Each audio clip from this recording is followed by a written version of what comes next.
We did it, y'all. We did a full round the parks tour at Universal Orlando for you. We ate it all to figure out which of these weird and wacky eats are the best of the best. And today we've got our totally curated official DFB list of the best places and things to eat when you visit the Universal parks during your next Florida vacation.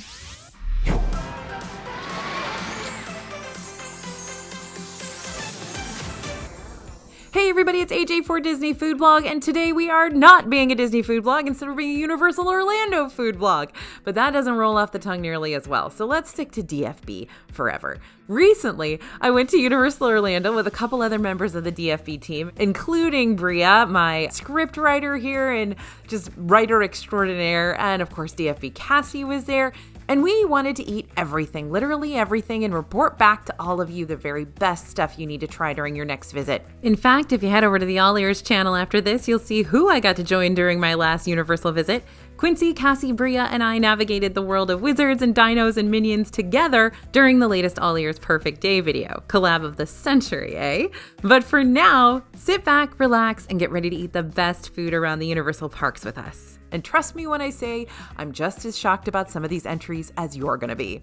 Before we get started though, there's lots to see and do around Universal Orlando besides just eat, and we wanna make sure you're able to knock out as much as possible during your 2024 vacation. So go ahead and scan the QR code you see on the screen now, or head to disneyfoodblog.com/universal to pick up our free ultimate quick guide to both Universal Islands of Adventure and Universal Studios Florida. All right, we're going to start with if you need something portable. When I tell you that our eating around Universal trip was busy, I am not kidding. We were on the go and on our feet way more than we were off them. I think I got about 25,000 steps on those days. So finding the best portable foods around both parks became a huge priority for all of us because we had so much to ride as well. I'd say the park that had the most portable foods at our disposal was over on the Universal Studios Florida side. The Simpsons area specifically had a whole lot of different options for on-the-go eats, including a variety of street tacos from the Bumblebee Man's Taco Truck and the chicken thumbs from Cleta's Chicken Shack, which is, for some reason, way more unsettling to me than just calling them chicken fingers. Yeah, okay. And when you walk a little ways past the Simpsons area and more into the Hollywood section of the park, you can find this little green kiosk called Central Park Crepes that has some really delicious crepe options in both the sweet and savory variety. Now, we were kind of bummed because we heard there was a street corn crepe that used to be featured as a seasonal option here, but we missed that window of opportunity since it was gone when we were there. But, you know, it's nice to hear that seasonal options do pop up around here from time to time and add a little variety to the menu. So the crepes are made on the spot, so you can expect something completely fresh no matter what or when you order. But the safe option here is the strawberry hazelnut filled with Nutella mascarpone, strawberries, powdered sugar, and then drizzled with Nutella for extra Nutella measure. This super sweet crepe had plenty of filling, fresh strawberries, lots of whipped cream, and honestly, I was in love with that Nutella mascarpone. However, fair warning, Bria was not into the Nutella mascarpone. She just was looking for straight up Nutella. She did not want it to be kind of like a sweet cheese and Nutella combo. So if you're not a fan of sweet cheesy combinations like cream cheese and cheesecake, the mascarpone may be initially unexpected, to put it lightly. Apparently, the team and I were very into green-tinted snack kiosks, though, because another more savory snack option that we found on the other side of the park that we loved, right outside King's Cross, was also in a green-tinted kiosk. It's just called the London Taxi Hut, which, by the way, there are a couple of London Taxi Huts, which, because I am so absolutely in love with watching documentaries about English history, I was very annoyingly explaining to Bria what a London Taxi Hut is. But anyway, you don't need to hear that, unless you do, in which case, let me know in the comments. Anyway, the London Taxi Hut here at Universal is your one-stop shop for all things jacket potatoes. Yep, that's right, baked potatoes. And when you're craving a savory snack, but you're also kind of sick and tired of all the fried and sugary stuff, this is a breath of fresh potatoy air. You can get jacket potatoes topped with shepherd's pie, featuring lamb, beef, and an assortment of veggies, broccoli and cheese, or beans and cheese too. And of course, there's a loaded potato, which is going to have your sour cream and cheese and bacon and stuff like that. Now, get this, because we're DFB and we're always kind of asking too many questions, I did want to know if you could just get a plain baked potato here. It's not on the menu, but I wanted to see if that was an option. So when I went up and asked the cast member, she was very kind and she basically was like, of course, you can get a plain baked potato and it costs less. I love when we find these little tidbits of information for you, because if you have a kid or someone who is a pickier eater who doesn't want all the stuff on top of their potato, they just want a baked potato with butter. I absolutely adore when you can pay less to get what you really want. Anyway, all the other potatoes cost around $10 to $11 each, but the plain baked potato with that soft butter on the side, that's right, it's not hard. They don't take it right out of the fridge. It's soft and nice.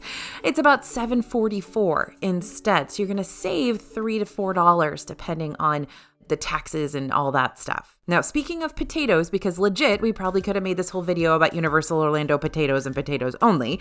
If you hop over to the Islands of Adventure Park and into Seuss Landing, you can find a lot of loaded tot options over at the green eggs and ham kiosk. No, seriously, what is up with us and all these green kiosks? Is it subliminal? Do we know deep down that green means go? So good snacks are at green kiosks? I don't know. Anyway, I know a lot of you love the menu at Green Eggs and Ham, and it doesn't seem like a very obvious place to go get some of the best food in the park, but I'm going to tell you right now, it is. It's over there at, like I said, Islands of Adventure. So the loaded tot varieties here are impressive. And they actually do cater to a lot of different tastes. You've got a buffalo chicken option, a pizza option, a straight up green eggs and ham option, but most importantly, our favorite was the Who Hash option, where you can eat your tots straight out of a Who Hash tin can. And how much more portable can you get? So while you'd think this would make the white melty cheese and onion and corned beef toppings pretty unevenly distributed, we were surprised to note they don't just put the toppings on the top. It's kind of like when you go to the movie theater and they fill up one layer of popcorn and then they put the butter on it and then they fill up another layer of popcorn and then they put the butter on it again. That's kind of what they do with the Who Hash. They just spoon it in there, but it's all mixed together. And the toppings go all the way down to the bottom, which was a very welcome surprise. I loved it. And we actually all were talking about how, you don't just have the toppings on the top. You got the toppings all the way through. I don't know. It's the little things that make us happy. Anyway, even when you're down at the bottom working for your last forkful, you're still going to come up with plenty of that amazing melty white cheese and that onion and the corned beef. So much flavor going on in there. Now, I will say that I loved the rest of the loaded tot options as well. I just had somebody the other day ask me where in Disneyland they could get a buffalo chicken loaded tot option like you can get at Universal. And you actually can get a buffalo chicken loaded tot option, I think, at Red Rose Tavern. And again, this could change, but I don't think they're as good as these were. So loaded tots, I'm going to give Universal all the props for those. Just a word of warning though, that melty cheese that comes on the Who Hash and the green eggs and ham option 2 does kind of cool down pretty quickly and coagulates. It's more of a queso, really, like a white queso. And it's not bad that way, but the texture of the snack does change a little bit. So if you're eating in a cooler time frame, like if it's a cooler day, then that cheese might kind of cool a little faster than you expected. Okay, our next little category is if you want an iconic Universal Studios beverage. Although I did indeed bring multiple bottles of Diet Coke with me into the Universal Parks because I knew the Wizarding World restaurants are pretty strict on keeping up with the theming and don't serve Muggle soda, I will admit that it doesn't feel right to visit the Wizarding World without at least getting one butterbeer during your time here. So butterbeer is sold in a variety of places around both Diagon Alley in Universal Studios Florida and Hogsmeade in Islands of Adventure. But here's a quick tip for you. If the specific butterbeer kiosks have a line that looks way too long and intimidating, just go to one of the quick services instead. Or if you're on the Islands of Adventure side, go to Hogshead for your butterbeer fix since it rarely ever has quite the lines that the butterbeer kiosks rack up. Also, you may just want to wait a bit. I noticed that the butterbeer lines were really, really long, and then I'd ride a ride and come back out and there wouldn't be any line at all. So you may just wait until that line subsides. Also, butterbeer comes in 3 different forms: cold, frozen, and hot. That being said, you're not going to find the hot butterbeer at the standard butterbeer kiosks. Again, you're going to need to go to one of the Wizarding World quick services or Hogshead instead. By the way, I personally much prefer the hot butterbeer over the cold or the frozen, but I need to know where your allegiances lie because I know everybody's got an opinion. So let me know in the comments if you're team hot butterbeer like me or team frozen butterbeer like Cassie. And that's right, we talk about the important issues here, my friends. Now, there's more specialty drinks to try around Universal than just the Wizarding World specific ones. For those who are of drinking age, you can grab a Duff beer over in the Simpsons area in Universal Studios Florida to try Homer Simpson's all-time favorite beverage. Duff comes in a variety of different beer options, from its classic amber lager to a Duff light pilsner and even its dark ale version called the Duff Dry. And over at the Watering Hole in the Jurassic Park section of Islands of Adventure, you can order the Jurassic Park Isla Nublar IPA, which uses Citra and Mosaic hops, with a small amount of orange, grapefruit, and pineapple juice for an all-around super tropical taste. For other non-alcohol options, be on the lookout for specialty slushies featured around the parks. Certain park areas are going to have frozen drinks themed around whichever land you're in, so if you're picking up a slushie in Seuss Landing, you can get a moose juice, that's frozen orange, or goose juice, typically frozen sour apple. Or if you're getting a slush at the kiosk near King Kong, expect the specialty flavor over there to be banana. Oh, and speaking of banana, don't worry, we're going to talk about Minion Cafe in a little bit, but they do have several specialty drinks there too. But let's say you're like me, or you just want a normal soda from a freestyle machine like Coke or Sprite or root beer, Diet Coke, bless you Diet Coke. If you plan on getting many sodas throughout your visit, then the Universal Refillable Freestyle Cups, that was a mouthful, could be well worth the value for you. For about $19, you can enjoy unlimited freestyle sodas and ices where available all day long, which really is not a bad deal. A regular soda is about $5 inside the Universal Bubble, so if you fill up your cup more than 3 times during the day, you're going to start saving money for all your soda refills after that. Not to mention, this cup can be reactivated on future visits for about $12, meaning you'd only have to refill your cup twice to start getting your money's worth out of it. Bonus tip, there's even a refillable souvenir cup station in the middle of City Walk, meaning you can fill up your cup on your way in or out of either park. Next category is maybe you need to satisfy a sweet tooth. You are never going to lack for sugar in Universal Orlando. Ever. But if you don't want to make yourself sick from all the sugar options available, let me give you the best of the best to narrow down your dessert search to 2 specific categories. Category 1, ice cream. Universal does ice cream really, really well. You can find sundaes on a stick over at Hop on Pop Ice Cream Shop in Seuss Landing, or over-the-top shakes at Toothsome Chocolate Emporium in City Walk. But the best ice cream by far that we've tried at least can be found over at Florian Fortescue's Ice Cream Parlor in Diagon Alley. Florian specializes in both soft serve and hand-scooped ice cream, and while both are really tasty choices that you can't really go wrong with, it's hard to not choose the soft serve option because of those ribbon swirls that'll capture the flavor of whatever you're ordering, like coffee or orange or even butterbeer. Category 2, donuts. Donuts are great because they can be treated as a shareable afternoon treat or a super sugar breakfast choice.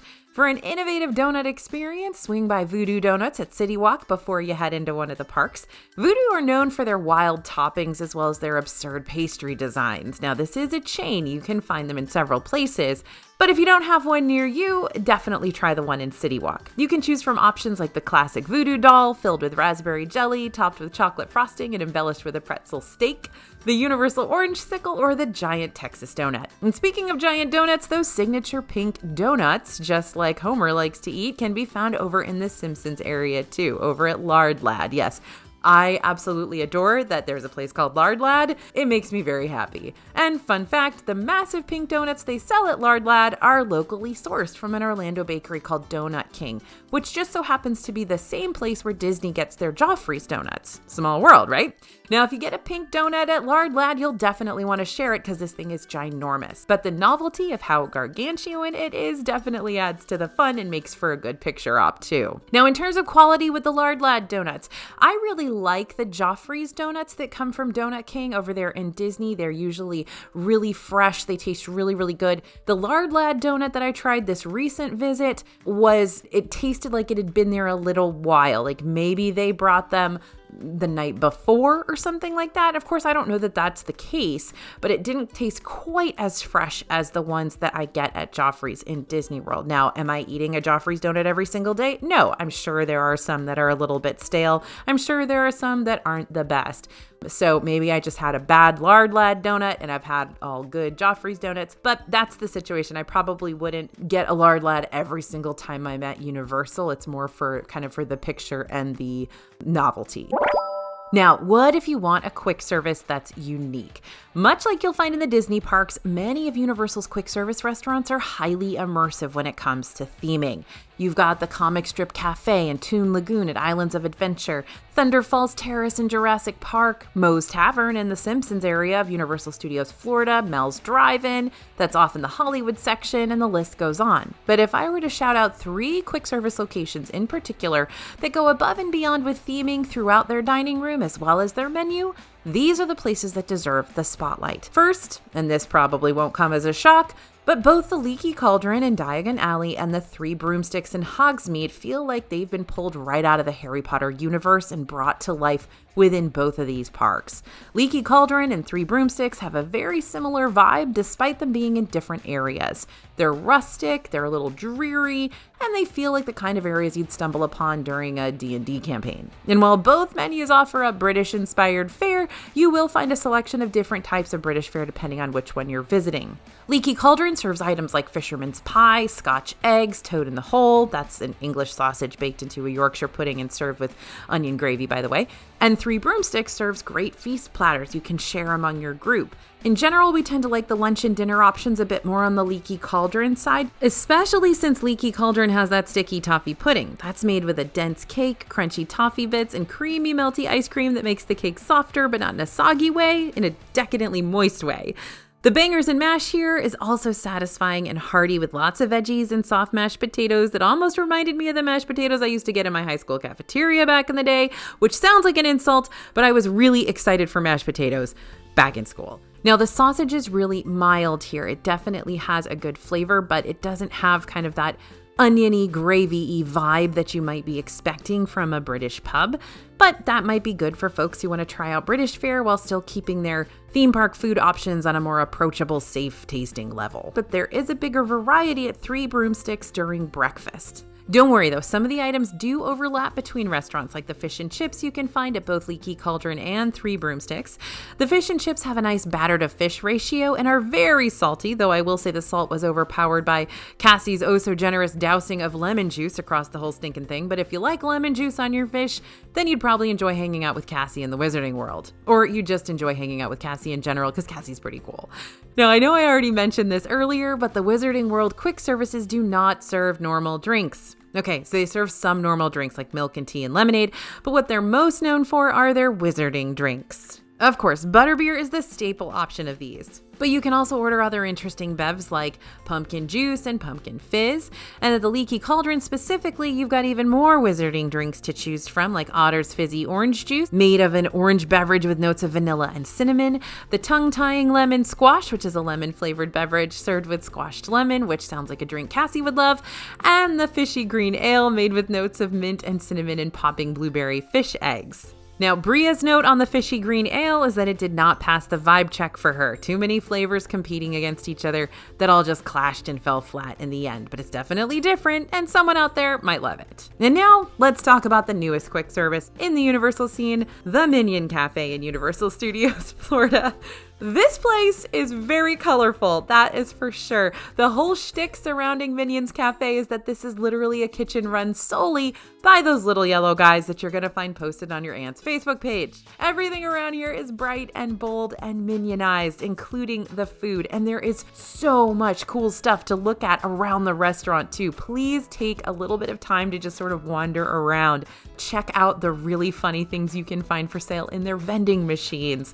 Look inside the lockers. There's a lot of surprise and delight going on in this particular location. And I think even if you don't like the Minions or you don't like Despicable Me, it's a fun, immersive thing to look around. And it's so funny and satirical. Anyway, while I will say that several of the food items featured at Minions Cafe are definitely more style than substance, some of the best items we found here are Mel's Meatball Mountain, a wood oven baked stuffed pizza with meatballs, basil, fresh mozzarella, and marinara, and Agnes's honeymoon soup made of green tomato soup, crispy pork belly, tomato gummy bears, and basil oil served with a pimento cheddar grilled cheese sandwich. Okay, so to be fair, I way preferred the pizza over the pimento grilled cheese because the grilled cheese has a whole lot of cilantro in it.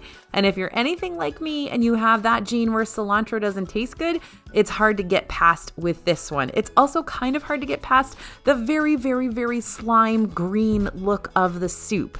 That's a tough one too. So just heads up on that you're going to have to sort of disassociate what it looks like from what it tastes like for a lot of folks with that particular soup. But everyone else that tried that grilled cheese sandwich absolutely loved it. So that's one of those things that I didn't like it because of cilantro, but other people did like it and it is recommended. But for sure, the best thing here, Mel's Meatball Mountain, puts Disney's puffy personal pizzas to shame. The sauce is a little bit sweet, which I don't love, but it's not too sweet, and there's definitely more savory stuff going on with all the toppings, so it balanced out well. The best part, though, is definitely that fresh mozzarella. So good. When it comes to the sweet stuff, Otto's Pet Rock and the PX41 Punch are going to be winners for your kids.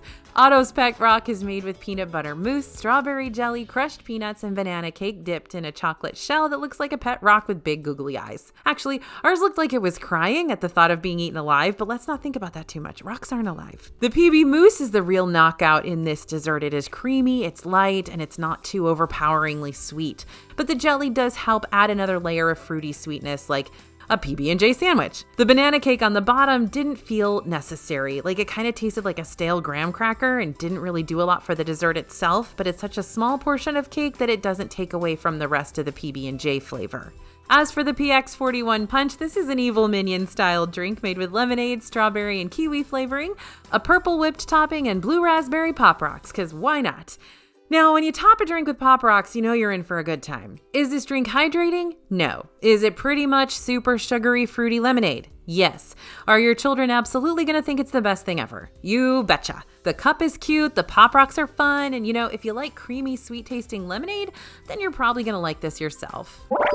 Okay, so maybe you need to sit down in the AC. Fortunately, when we were just recently at Universal, the weather wasn't scorching hot. It was a little bit chilly and made the perfect temperature for wandering around in our wizarding robes all day. But even with the clouds on our side that trip, there were moments when we just needed to sit down and rest our feet and eat a meal that was more substantial than cheesy tots and donuts the size of our heads. And that's where Universal's table service restaurants came to our rescue. The Universal parks don't have a whole lot of table service restaurants to choose from. It's more of a Disneyland vibe where everybody's kind of on the go, so there's a lot more quick service than there is table service. But they do have a few noteworthy ones.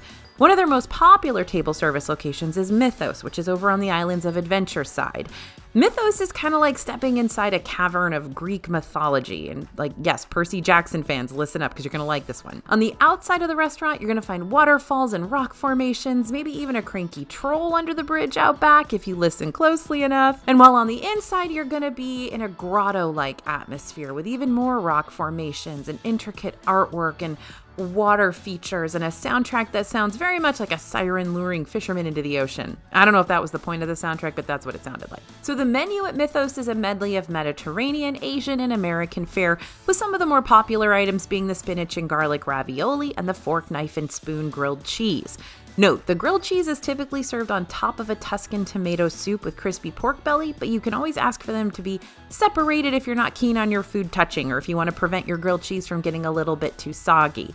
One of our personal favorites here was the beef loin medallions. Now, the beef has this nice, slightly crisp char on the outside to give it a little more texture and smoky flavor. The green beans have been tossed in minced garlic that gives them a brighter flavor than your typical plate of steamed greens. And our favorite part of the dish were those buttery, creamy potatoes. But again, I can't stress enough how pro-potato we are here on the DFB team. But I will also say that grilled cheese was delicious. The pasta was really good. So really everything here was a thumbs up. Now, if given the choice, I would say the desserts here are probably not really that extraordinary, maybe not really worth your dime, especially when so many other sweets exist inside the Universal bubble. I would definitely rather go have some Florian Fortescue ice cream than the desserts here at Mythos. But if you are choosing one to share with the table, the chocolate banana gooey cake is a safe bet. You can think of it like the molten lava cake you might get at Chili's plus peanut butter ice cream on top. Now, Bria tried to purposely leave out the Mythos graham cracker pudding dessert when she wrote the first draft of this script to spare me from having to relive this one, but I can't not talk about it. So the graham cracker pudding sounded promising. It's made with warm graham cracker bread pudding, whatever that is, house-made apple cider caramel, graham cracker crumbs, and vanilla ice cream. Now, when I first tried this dessert, I went straight for the caramel sauce because I am a sauce fiend. And what I got was what tasted like a whole lot of apple cider vinegar. And I know the menu mentions apple cider, but I wasn't expecting a straight mouthful of vinegary flavor. Now, when you eat all of the ingredients together, like you're supposed to, that vinegar isn't quite as pungent or strong. And everyone else at the table really, really enjoyed this dessert. And we were told by the server that this is absolutely a fan favorite. People love this dessert. But it was still hard for me to eat when the lingering memory of that initial really sharp bite was still coating my taste buds. Quincy and Cassie loved this one, but Bria and I were on team, let's order something else next time. I think this could be a great dessert for someone who wants to try something really unique. There's definitely a lot of flavors going on. Props to Mythos for trying something that has some edge to it. But don't be like me and underestimate that vinegar, because it's real plentiful and it still haunts me to this day. But again, I was the only one at the table that really had a reaction to it. That said, Quincy did say that the apple cider vinegar burned her tongue that she realized when she got out of the restaurant. So I don't know. Now on the Universal Studios Florida side, you got a couple of different sit-down meals to choose from too. Finnegan's Bar and Grill is going to give you your Irish pub fix and might also feature some live music during the day too. Lombard Seafood Grill is Universal's kind of flagship restaurant. It's a classy little seafood establishment with a water view that sits right in the middle of the park, so whenever the park does have its nighttime spectaculars, which it does put on from time to time, this is a good restaurant that'll give you a clear view of the show if you're next to one of the windows. Fair warning about Lombards though, while the team was impressed with some of the entrees featured here, be a bit wary of the shrimp, especially if your hometown specializes in seafood. And by the way, Bria wants you to know the shrimp isn't bad, it's just got kind of a weird grainy texture to it, not in a sandy way, but in a too many seasonings way. Anyway, the other seafood options like the mahi fish tacos are much better quality and have a much more enjoyable, slightly spicy flavor. More than likely, you should be able to get a last-minute table at one of these restaurants on the day of your visit, but it's still important to secure an advanced dining reservation for these places ahead of your trip just in case they get packed during those busier times of year. By the way, making a dining reservation is super easy and painless at Universal. You just go on the Universal Orlando app, tap on the Universal map, select the restaurant you want to make a reservation for, and follow the steps. But because people don't book reservations here all that often, it's just really easy and there's always reservations available. At least it felt that way to us. So if you want to make changes to your reservation later on, just head over to the profile and tap on the dining reservations option and you can edit your reservation. Super easy. More than likely, you'll receive a text or texts on the day of your reservations to remind you that, hey, you're scheduled to eat there that day. Just send a text back confirming your reservation so you can let the restaurant know that you're still planning on being there. Also, currently, Universal does not have a financial penalty if you don't show up to the restaurant. That's not to say you should just ditch it. Definitely cancel your reservation if you're not going to be able to go, please. But that's a benefit that it has over Disney, is that it does not charge you if you're a no-show. Okay, now maybe you need a break from the parks. You don't need a park ticket to check out all of Universal's sit-down offerings. There's plenty of table service locations you can make reservations for around the City Walk shopping district and inside the Universal hotels as well. Around City Walk, you're going to find a lot of those touristy restaurants that you might find at other vacation spots aside from just Universal, like Bubba Gump's and Hard Rock Cafe, Margaritaville, Cowfish. But one of the more unique Universal restaurants here is Toothsome Chocolate Emporium. This is like Willy Wonka's Chocolate Factory if Willy Wonka decided to be more steampunk and hire robots instead of Oompa Loompas and feature time-traveling technology. You know, that's something you've thought about. Anyway, the restaurant is part table service, part candy shop. So even if you didn't want to eat here, you could always just visit the gift shop out front, pick up some sweets to go like macarons, truffles, cotton candy, you name it. Is it the best stuff? No, probably not. It's not as uber fresh as I would maybe want it to be, but it's fine and it's a good little souvenir. Now, inside the restaurant, you've got a whole menu of unique options to choose from, ranging from mushroom risotto to loaded brunch waffles to sugary Monte Cristos to super ooey gooey cheesy French onion soup. Let's all take a moment to appreciate this incredible cheese pull. I still miss it. I miss this soup. Anyway, what Toothsome is really known for are its over-the-top milkshakes. Will the shakes here compete with the ice cream quality at Florian's? No, not really. These shakes are about style and wackiness and the picturesque quality of the treat. They are really pretty simple and basic. It's not the highest quality ice cream. Mint tastes like mint, vanilla tastes like vanilla, birthday cake tastes like funfetti from the Betty Crocker box. They do kind of mix baked goods into a lot of these shakes, so if you have an issue with that texture situation, if you don't like to feel like there's a bunch of soggy cake in your milkshake, definitely be aware of kind of what they mix into the shakes. Not all of them have stuff mixed in, but some of them do. Now, while these are not the highest quality over-the-top shakes I've ever had, I think the ones over at Beaches and Cream are definitely better. These are still a fun dessert for the whole family, and you can also take the cup home that it comes in. You're just going to need to wash it out first. Now, at the Universal Orlando hotels, you've got more table service options to consider, ranging from casual to classy. We found ourselves really enjoying our last trip to Beach over at Lowe's Portofino Bay Hotel. This is a very dimly lit, sophisticated restaurant that features Italian-inspired dishes with handmade pastas and seasonal risottos. And if you're looking for good pasta, this is it. This is good pasta. The tagliatelle al prosciutto might have been our favorite dish of the whole time in Universal Orlando. The prosciutto was salty and thinly cut, giving the dish a subtle meat flavor that was different from our usual meat-based pastas we've had in the past. It was kind of infused throughout the pasta. Every bite you got was incredible. The fresh tomatoes gave each bite a bright burst of flavor as well. And honestly, at this point, we had been eating for days and days straight. So the fact that this still tasted absolutely incredible is testimony, definitely. And then there was the tortelloni, ricotta, and spinach, which was very ricotta heavy, but not in an overpowering way.